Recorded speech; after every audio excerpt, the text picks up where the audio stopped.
Hello and welcome back. I'm Demis Hellen, and in this episode we're going to be taking a look at the vocals and atmospheres. So here we are with the vocal and atmospheres folder open. It might look a little bit daunting at first, but this is quite small in comparison to some of the Atmos layers that I add into my tracks. But I want to keep the same theme of simplicity going through this, so I've kind of narrowed it down to a few samples and vocal loops that I have found across the web. And the processing, obviously, it's all done with Cubase's built-in plugins. So let's start with the vocals. Let's take a look at the slowdown. I'm going to repeat this section here so we can hear both variations. Slow down. Slow down.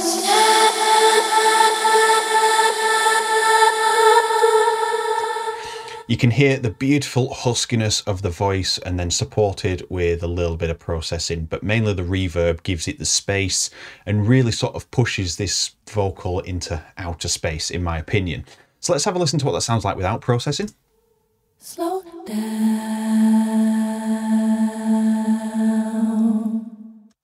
You can hear there's a little bit of processing happening there from the studio, but everything else is me. So quick walk through.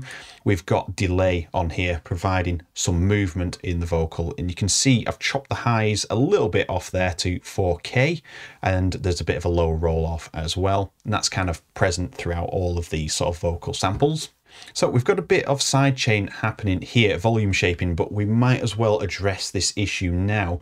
For some reason, I have got the compressor after this, and a lot of the time compression after volume shaping is not always the best idea.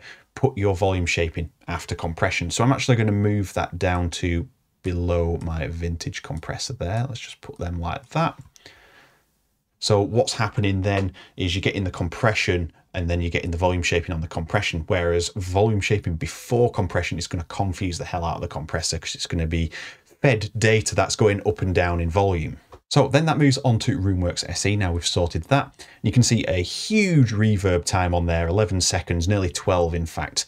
Sort of medium diffusion on there, so it's just blurring the lines on that reverb. High mix. Some of the lows coming through, some of the highs coming through to maintain that warmth in the vocal. I didn't want to make it so it was tinny and sort of put it out of context with the mix. We wanted to keep that warmth in there. De-essing, as usual, just a little bit of de-essing on there because she's quite powerful, especially after the reverb on the S's. Then we've got a bit of vocal processing. So to quickly walk you through this, lows sort of tamed down and a couple of frequencies there that are really sort of kicking through that just didn't make sense keeping them in there. So I just tamed them down a little bit and then boosted the highs to bring out that huskiness, that brightness of the sound. And frequency 2 really does a good job of bringing out some of the brightness in the sound. So let's have a listen to before and after with that. Slow down. Slow down. It brings a nice warmth out of the sound, but it also brings that brightness. So we're not compromising too much on the lower frequencies. So with that, the effects modulator, I'm just going to, whilst I remember this, I am going to make this a little bit less obvious. I'm going to do it with that instead of the mix. And then we have the vintage compressor on again, really nice for vocals, by the way. And I'm just pushing that through with a higher input there to get around 4 dB reduction, just to capture some of those peaks that are just going a little bit too rogue and to avoid having to EQ or over EQ the vocals and making it sound a bit too thin and lifeless is the word I'm looking for. So this helps avoid it by just controlling it and adds warmth and keeps and retains warmth, should we say. And then most importantly, this goes through the vintage compressor. Great for vocals, by the way. And I'm pushing this a little bit harder, so we're getting a -4 dB reduction. It's helping to glue the reverb and the vocal together, so it's a little bit clearer and a little bit crispier, but I still want it washed over the vocal for this track. And also to control some of those rogue peaks that are coming through and sort of destroying the mix in the mix down later on. So that's that one there. Then we've got the rev effect. So this is the same effect that I used in the pad in the previous video. And this is acting as a reverse reverb, but it's not technically reverse reverb. Slow down.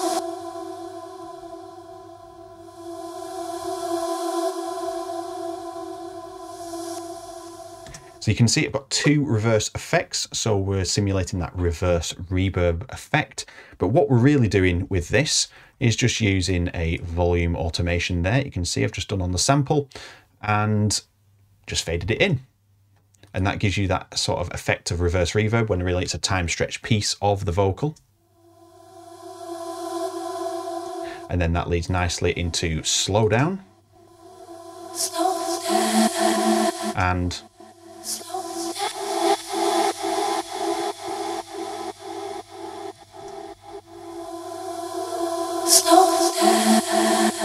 so that's the reverse reverb, very similar processing to the actual vocal as well. So it matches in nicely and just gives it a nice overall blend.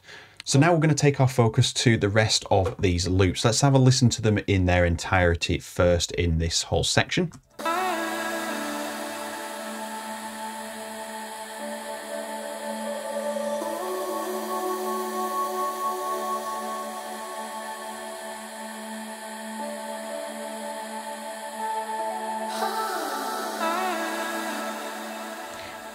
So the main things that are happening here, very similar to the vocal, we have a various array of delays, reverbs, depending on what I'm trying to do and what space I'm trying to create and how high in the mix that I want it. I'm using reverb to sort of push and pull it in the mix. And they are sort of chopped up to create calls and answers in the track. So we can hear that there's this vocal here, for example, vocal effects 2. If we just solo this one on its own, it kind of jumps in and out of the blank sections.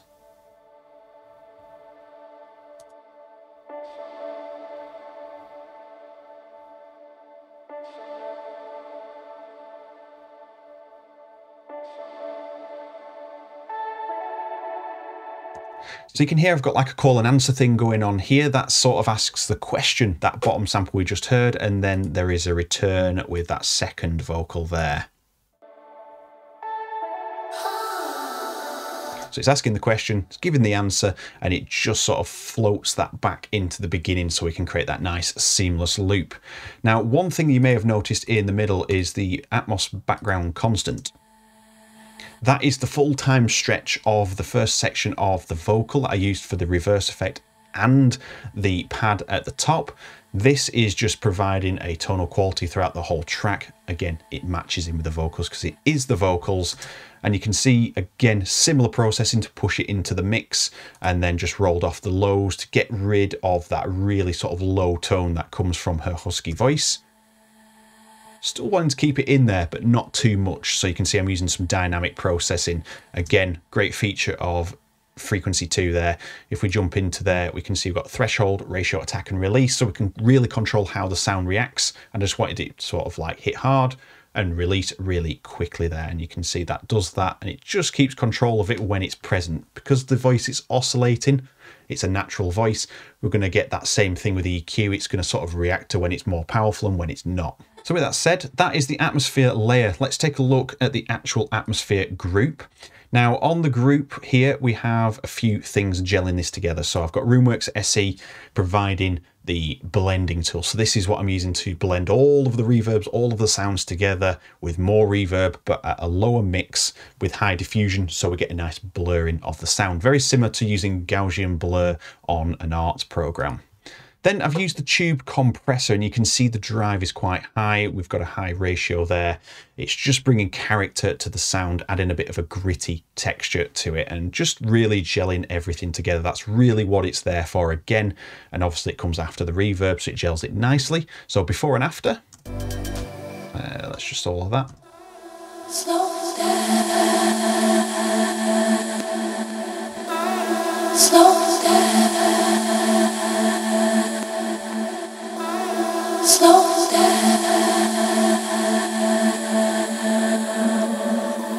Slow down.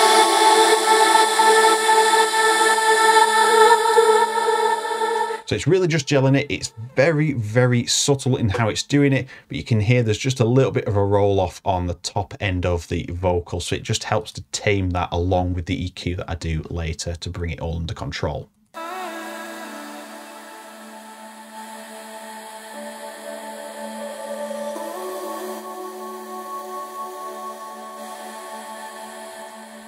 So volume levels aside, you can hear it's bringing that reverb out a little bit more, blending everything together and just getting a more cohesive sound and just getting a little bit more harmonic detail out of it using the drive here on the tube compressor.